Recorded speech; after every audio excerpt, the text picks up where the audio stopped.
The Austrian Grand Prix brought us a wave of surprising performances. From Red Bull Racing, flopping at their home GP, to McLaren, walking away with not only the race, but seemingly the championship too. But it doesn't stop there, as there is plenty of mayhem to go around in the midfield. Stick around to see which drivers popped and which ones flopped in this week's episode of Driver Ratings on the Austria GP. Welcome back, everyone, to another episode of the Grid Buzz podcast, where I will be doing my driver ratings for the Austria GP. There was a lot of rising stars on this week, but there was also a lot of flops with some significant championship implications and just general ranking and constructor point implications to be had. Some not so expected standout performers and some big letdowns out of some of our bigger drivers and teams that we would have expected more out of at the beginning of the season. But to kick it off, we will start with the last place team in the constructors, which just so happens to map pretty well to this team's performance on the weekend, and that is Alpine. So starting it off with Pierre Gasly, I am giving him a 6 on the weekend. The only real big bright spot was his qualifying performance was decent given the pace of that car, qualifying P13. He was able to get a bit of a recovery and get the car into the points during the GP as well, finishing P10, although significantly aided by 4 retirements out of the race, which I think could make a pretty strong argument that all 4 of those cars likely would have placed ahead of Gasly. Now, he did actually kind of jump up to the front. I think it was P6 or P7 at the beginning of the race, but there was reported car issues which dropped him down the grid and had him finishing P10. And then we've got Franco Colapinto, another disappointing weekend from Franco. Really only one good weekend so far to his F1 campaign at Alpine, so a little bit questionable on whether he should have swapped seats with Doohan at this point. I did also have Franco as my flop for the week during the predictions, and that seemed to have held true, which is why Franco Colapinto is coming in at a 3 for me. It's pretty, just underwhelming weekend, qualifying P14 and then finishing P15. So even worse than qualifying. And that's saying a lot once again, given all of the retirements that we had on this race. Finishing second to last on the grid out of the drivers that did finish the race. Now, was affected a little bit by that Sonoda incident, which wasn't his fault, but then he also secured a penalty for himself on top of that, almost taking Oscar Piastri out while getting lapped, which was not a great move. Categorize that as a rookie error, but at the end of the day, poor results, fairly big mistake, almost taking out a leader on the grid. And so I am giving Franco Colapinto a 3 on the weekend. Moving over into Kick Sauber, second to last place in the constructors, but really solid week for Kick Sauber. And honestly, the last couple weeks have been good, but this was by far their best week of the 2025 campaign.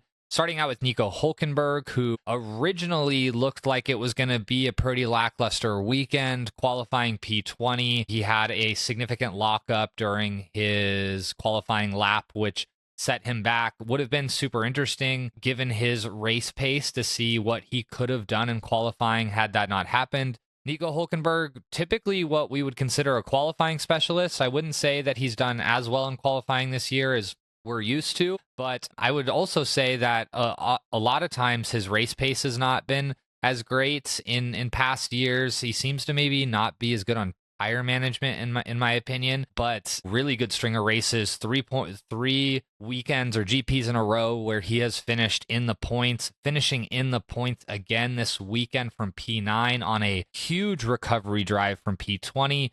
And so I am giving him a 9 on the weekend. Really, really solid drive. Getting double points for Kick Sauber. Really just great weekend outside of the qualifying mishap, which really put him a leg down to start. And then moving over into Gabriel Bortoleto, the rookie. So I am giving him a 10 on the weekend. Really great drive. Qualifying P8, which is great to see out of him. And then really being able to hold that and bring that home P8.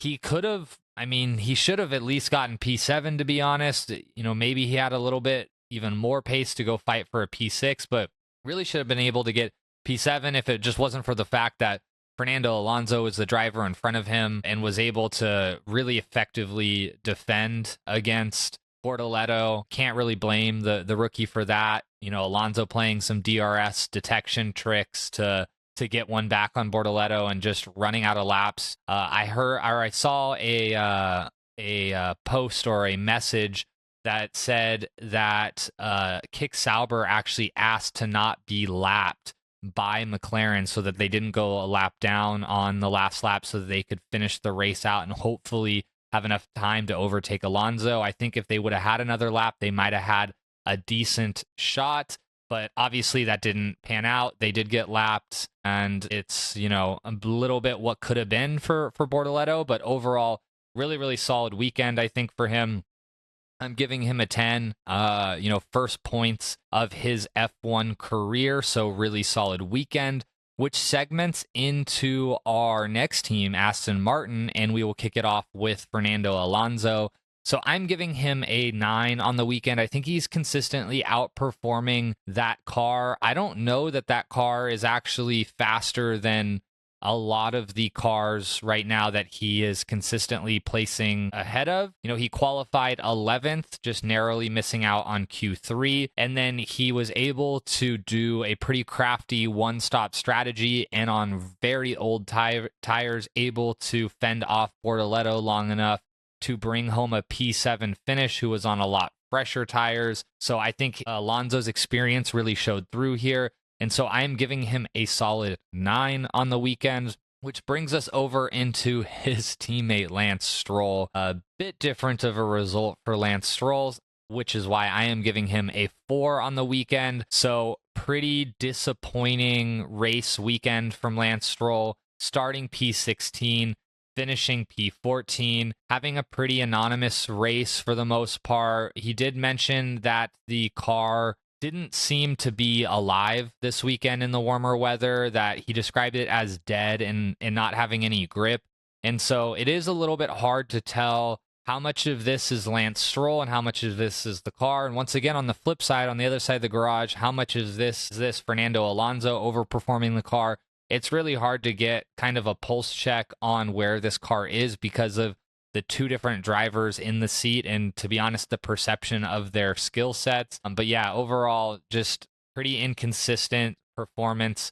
Lance Stroll saying that he's struggling with the balance on the car, but disappointing results to finish P14 when your teammate is finishing well up into the points in P7. And once again, remember, P14 this weekend, there were 4 retirements on the weekend of drivers that generally place a bit higher up on the grid. And so a P14 this weekend, you could easily say was a P18 on a normal weekend with no DNFs. Which brings us over into Haas. So Esteban Ocon, I am giving him a 7 on the weekend. So started P17, a little bit disappointing of a qualifying result, but was able to put a bit of a recovery drive in, similar to Nico Hulkenberg, bringing it home to P10. Solid performance overall for Esteban Ocon.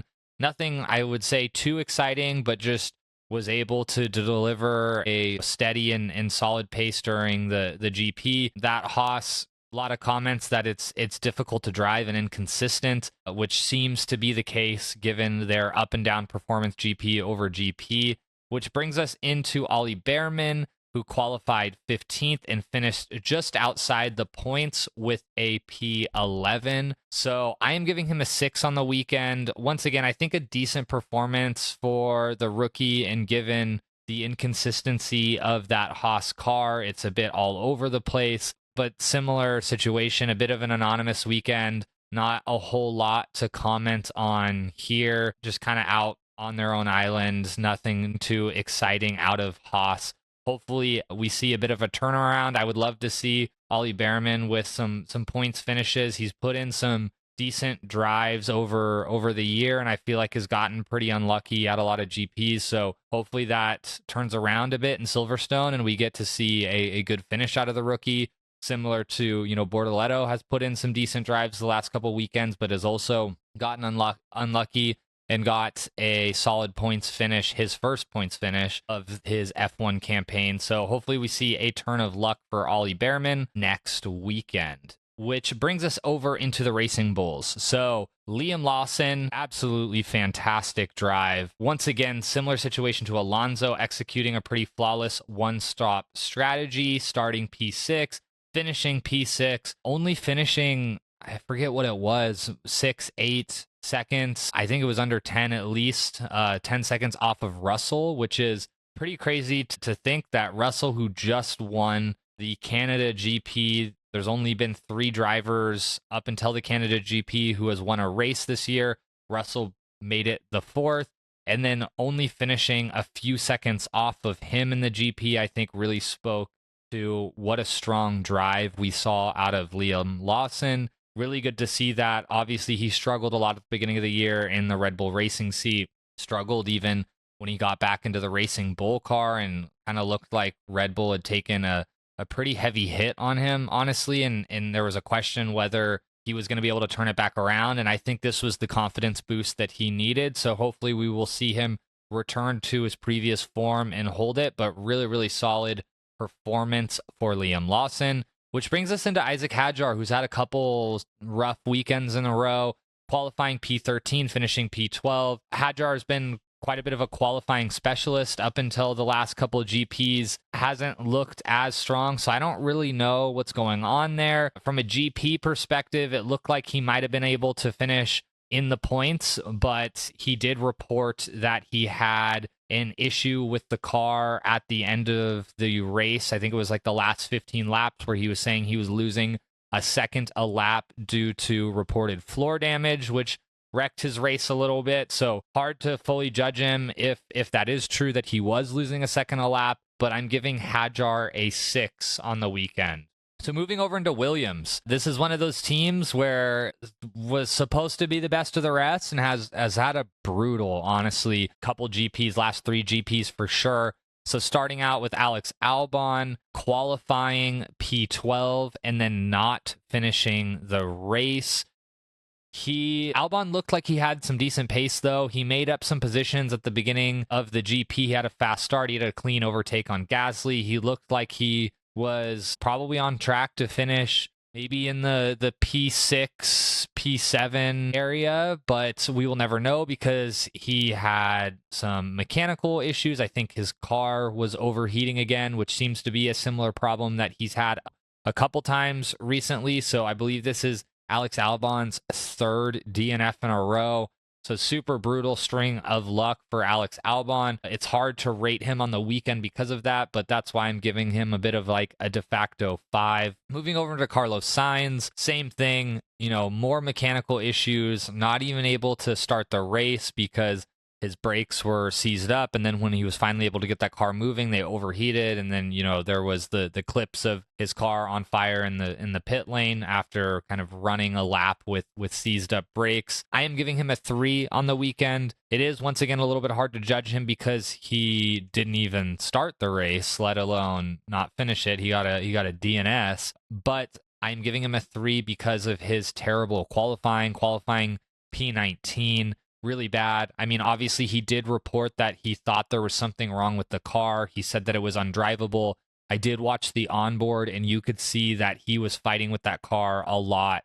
The wheel snapping around, trying to keep it on the track. So I do tend to believe that there was something wrong with that car, and that resulted in the P19. So you can't fully blame it on him, but he did qualify P19. He didn't start. I'm giving him a 3 on the weekend for that reason. Moving over into Red Bull Racing, the most disappointing performance out of both drivers, out of any team on this grid, and it just so happens to be at their home GP, the Red Bull Ring as well. So super, super brutal weekend for Red Bull Racing. From a qualifying perspective, Max qualifying P7, which is not a good qualifying result, but at the same time, it looked like he was on a lap that probably could have put him P2 or at least P3 had he been able to finish and that yellow flag not come out. But the yellow flag did come out. He had to abort the lap, making him qualify P7, which we all know qualifying mid-pack at the start of the race can be rather dangerous. And that played out in real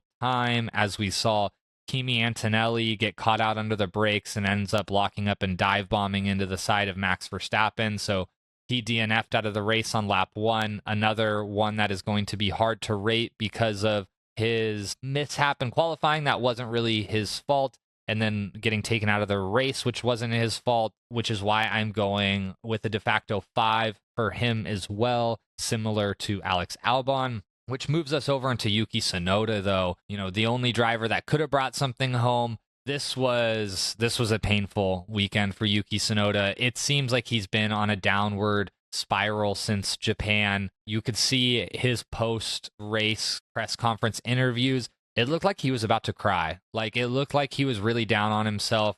He's at a loss for words on how to drive the car. He has no idea what's going wrong.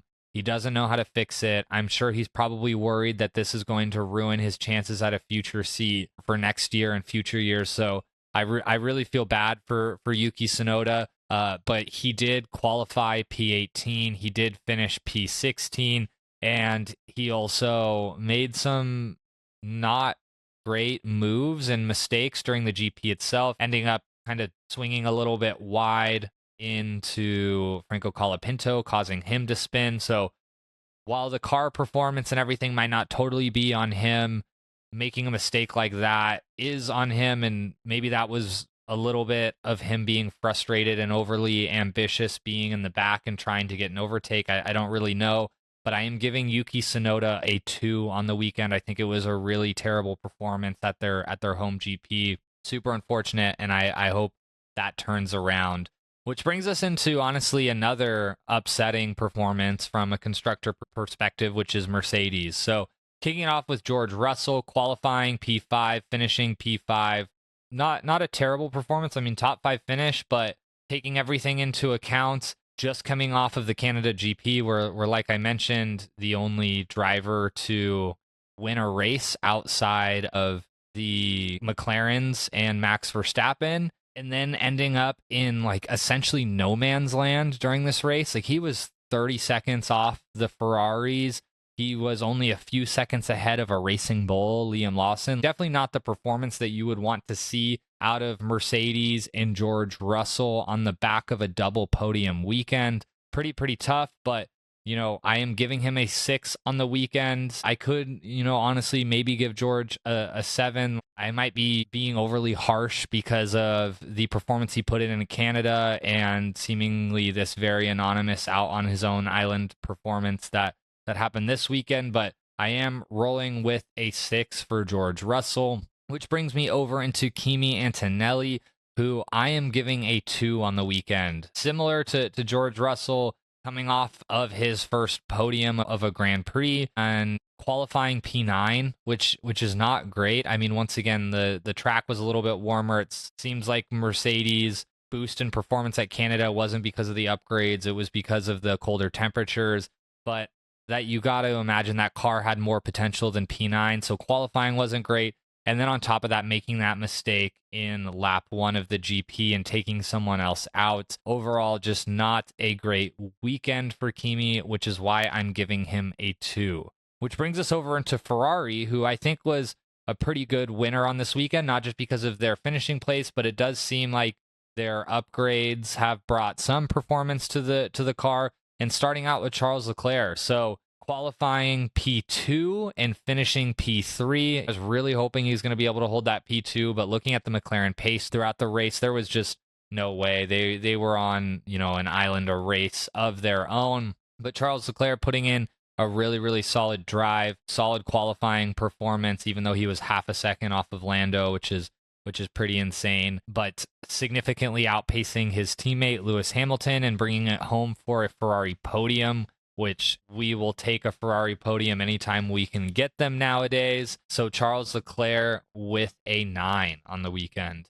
And then closing out Ferrari, moving over into Lewis Hamilton, I am giving him an 8 on the weekend, so pretty solid performance as well. Once again, qualifying P4, finishing P4, a little bit off the pace of Leclerc, which is why I'm giving him an 8, but getting a double top 4 finish for Ferrari on the weekend. Granted, Max Verstappen being out, who probably could have taken the fight to Leclerc and likely would have finished ahead of Hamilton. We won't really know, but we will take a double top 4, the only time that has happened for Ferrari this year so far. So overall, pretty decent drive.